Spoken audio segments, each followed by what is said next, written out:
We who've been saved a number of years, we can say he has been with us, shaping us, chastening us, guiding us, molding us, preparing circumstances to work together for our good.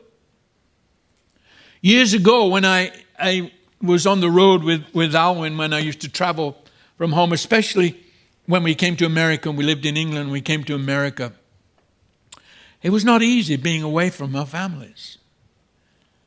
We knew that the Lord wanted us to do it, be over here for 5 weeks or whatever, and away from our families. And, we knew that the Lord had us doing it, and God blessed it, and all the rest of it. But you have to wonder, what am I doing over here? That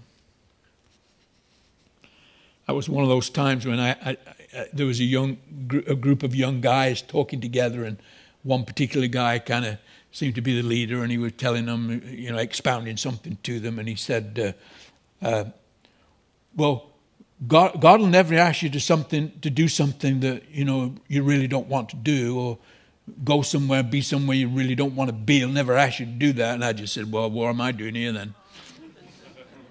I'm here with you lot. I'd rather be home with my wife. It was a bit in the flesh, I admit, but that's how I felt, like, okay, I'm doing this. We'll do it for the Lord. And then there was one time me and Alvin were doing a concert, and we ended up in New York, and the guy who was to take us to the airport was kind of flaky, and he left it too late to get us to the airport, and we'd been on the road for 5 weeks, and we get to the airport and supposed to catch Pan Am home, and there we get to the airport, and there's a plane taking off.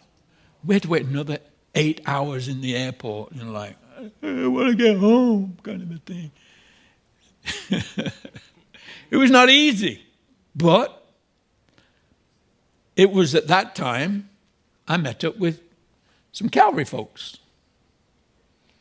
It was at that time when, we did a concert at Calvary Chapel, Costa Mesa, that I met Calvary Chapel Jesus freaks or whatever. And I was not to know at that time that years later, my whole ministry and life would sort of develop from that meeting, from being there. And so the Lord is working things together for you and for me. And sometimes it seems like, why is this happening? Why am I here?